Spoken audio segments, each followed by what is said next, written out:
kita ngulik-ngulik apa kabar hati kita masing-masing. Kita lupain dulu sejenak pekerjaan. Pokoknya habis sana baru kita cerita-cerita dan curhat-curhat. Yuk kita masukin sekarang. Nana nih suka lebay deh, kayak pergi ke luar negeri aja bawa koper. Iya sih, koper kecil. Timpa-timpa aja nih sini.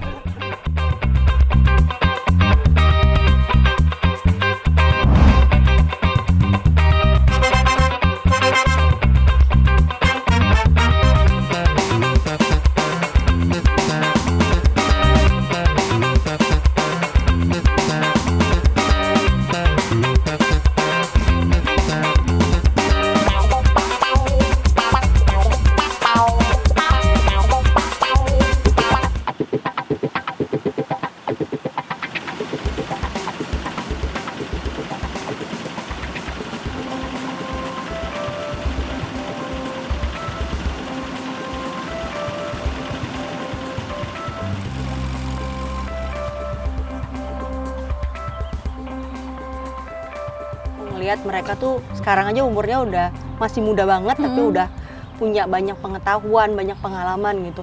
Aku waktu seumur mereka mikirnya malah kayak aku ngapain ya pacaran gitu loh. Terus yang kayak sebegitu pentingnya pacaran buat lo. Bucin. Oh my god, pacaran tuh malah petaka kali, Riz. Tapi karena banyak pengalaman, akhirnya kan mengetahui jenis-jenis kekerasan seksual yang toksik yang seperti apa gitu. Itu yang penting. Jadi bisa berbagi pengalaman lah sama teman-teman yang muda. Dulu aku di kampung malah mikir apa sih seksualitas gitu loh, terus buat apa gitu, masih yang hubungannya itu sangatlah heteronormatif, toksik dan lain sebagainya itu. Isu seksualitas tuh sangatlah interseksional gitu loh Kak, karena karena individu gitu loh. Kita individu, kalau kita tidak tahu tentang seksualitas diri kita, bagaimana kita mau menjalin relasi dengan orang lain kalau kita tidak bisa membangun relasi dengan diri kita sendiri. Bahasanya sih seperti itu kalau belajar tentang seksualitas, belajar tentang ekonomi, tentang taxes, tentang pajak. Kenapa pajak perempuan lebih tinggi misalnya? Kenapa pajak perempuan kalau dia warnanya pink dijual lebih mahal gitu dibandingkan yang warnanya biru gitu. Cukuran lebih mahal yang pink daripada yang biru gitu. Terus baju yang tank top cuma setali lebih mahal daripada kemeja gitu kan. Kenapa ya? Itu berkaitan dengan seksualitas tuh Kak. Kedokteran hukum ya, ekonomi jelas. kan, karena makin banyak permintaan, karena dari nggak tahu deh ini kerangka pikir seksis juga kali ya. Iya, betul. Karena dia mikir perempuan lebih konsumtif, jadi harganya lebih mahal. Padahal sebetulnya zaman sekarang laki-laki metroseksual banyak ya kan belinya tuh bisa gila-gilaan dari belanjaan perempuan gitu kan ya. Badannya segede gini misalnya kayak segede aku mau pakai tank top gitu biasa boleh aja. Tapi kan secara normatif itu tidak dipandang sebagai apa ya? Suatu seks hal yang seksi. Hal yang seksi gitu loh. Ya Allah apaan sih tuh paus segede gitu pakai tank top gitu kali orang-orang mikirnya. Iya ya. Orang tuh.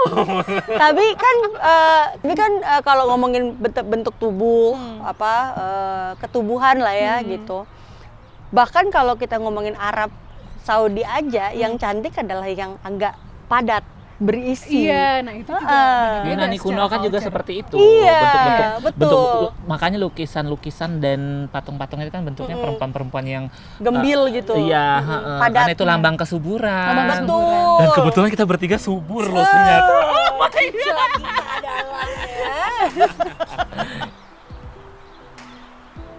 Menyenangkan bekerja selama ini sama yang muda-muda. Memang sudah seharusnya kita ngasih ke yang muda sekarang ini. Regenerasi dong. Harus. Ruang mereka tuh lebih luas loh sebetulnya.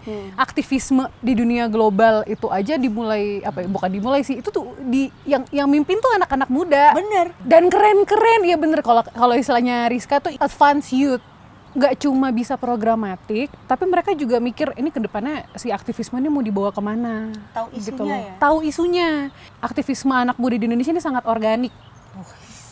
Jadi ibaratnya agak susah. Organik, kayak sampo gue dong organik. Telur kali ya Jadi organik. dalam artian ya mereka tuh berdasarkan komunitas gitu loh aktivismenya. Jadi dari komunitas ini Akar rumput. grassroots gitu. Dari tahun 1908 lalu menjadi 1928 Sumpah Pemuda. Beri aku satu waria, dijamin akan kuguncangkan dunia.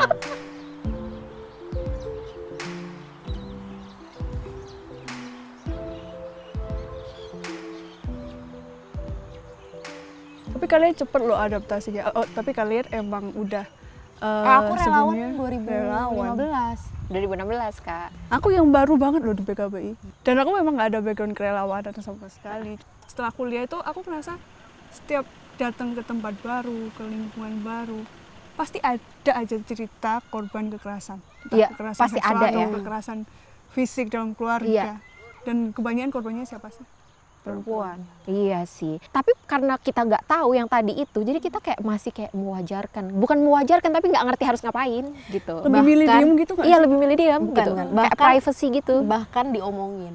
Kita jadi pelaku untuk ngomongin dia, Iya. dia korban. Ih kasihan banget ya dia. Iya.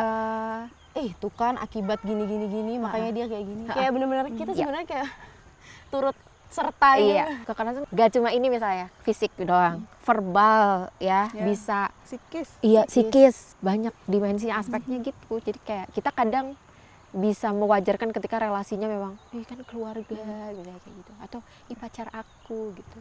Aduh, malas banget. Aku kayak flashback kehidupan aku pada masa-masa aku belum paham kayak gitu. Kayak, gini deh, taunya gini, kita tahu relasi. Ketika pun kita menyepakati misalnya, ketika punya relasi yang memang dekat sama orang, close gitu, intim gitu ya, kita tahu batas-batas diri gitu, personal space kita gitu, hal-hal kayak gitu sih. Dari situ sih sebenarnya yang bikin titik balik sudah seharusnya hal-hal kayak gini tuh pengetahuannya tuh merata, biar semua tahu kalau itu kekerasan, ini nggak boleh dilakukan gitu, merata harusnya.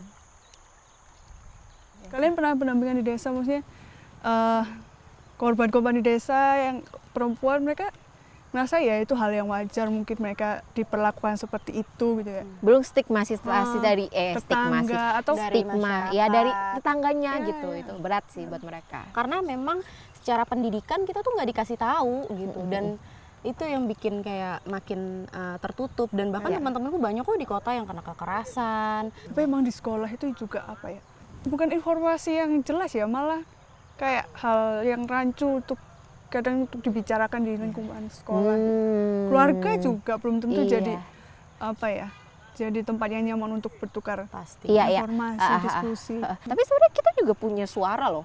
Nggak harusnya kita diam gitu. Bukan karena untuk membangkang atau apa, enggak gitu. Tapi kita harus mengungkapkan juga perasaan kita, apa yang sebenarnya kita rasain, itu penting gitu. Bentuk pendampingan yang paling sederhana yang bisa dilakuin siapapun ketika lihat ada temennya atau saudaranya atau orang di sekitarnya jadi korban, itu gimana sih pendampingan yang paling gampang, yang kita nggak justru melukai tapi kita benar-benar ngasih ngasih ruang ke dia gitu loh. Paling mendampinginya adalah dengan memvalidasi perasaan-perasaannya dia, apa yang sebenarnya dia rasain gitu. Jadi kita nggak timbul persepsi sendiri kayak gitu. Terus juga kita bisa jadi teman mendengarkan lah ya. Teman mendengarkan. Karena si korban ini yang merasakan, jadi kita harus tahu gimana perasaannya dia. Tapi bikin korban untuk terbuka sama kita pun juga susah loh.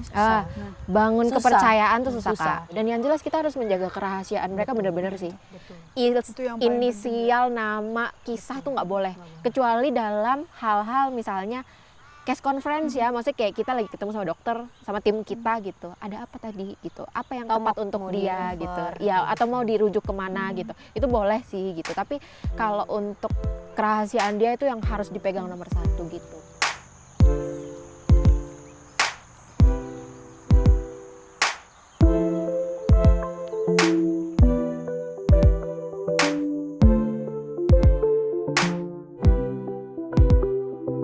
Rerumputan pengalaman tubuh, angin empati emosi tumbuh, tenda perlindungan yang ceria, pengakuan alam yang belia. Yeah, yeah. Wow.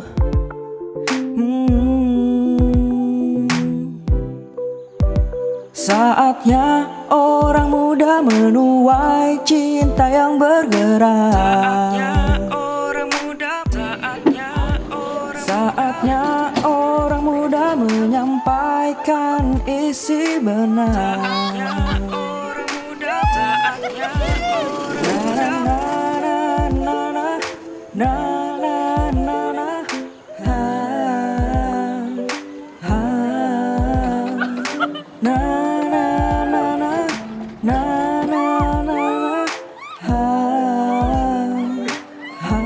Gila, cinta banget gue sama tim ini.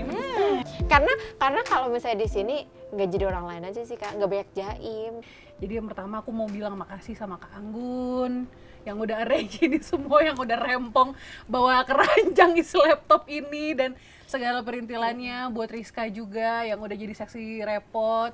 Buat Erina yang kalem-kalem ini tapi aku ingat dia Ada apa, Erina? bener-bener gitu kan aku kayak kebangun gitu. Jangan-jangan Ada cinta Erina lokasi udah mau sama- jalan aja. Jangan lu cinta lokasi sama tamu-tamu Korea yang nginep di sini kan. Jangan-jangan Iya kan, jujur. Ada lain gitu ya. Suka ngilang. Kalem-kalem cabai rawit ini seneng banget aku.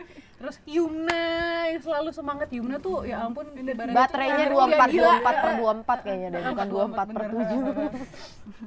Inaya tuh kayak perpaduan antara Erina sama Yumna. Tengah-tengah ya. Iya, perpaduan Kolaboratif.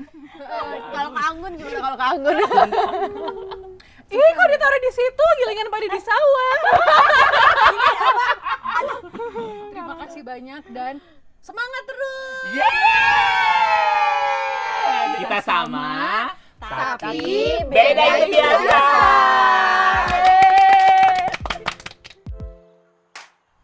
Seru banget ya liburan kita. Tapi ya gitu deh, kita nggak bisa lepas dari isu. Dengan adanya rancangan undang-undang penghapusan kekerasan seksual, yang terlindungi nggak hanya korban, tapi juga orang muda sebagai pendamping. Ngebahas kekerasan seksual emang nggak mudah sih, tapi kita bisa loh membantu korban sintas dan pulih. Tanggal merah merona dan pelangi yang warna-warni, harmoni sang pertiwi ciptakan damai di bumi. Saatnya orang muda menuai cinta yang bergerak. Saatnya orang muda menyampaikan isi benar. Saatnya orang muda, saatnya orang muda.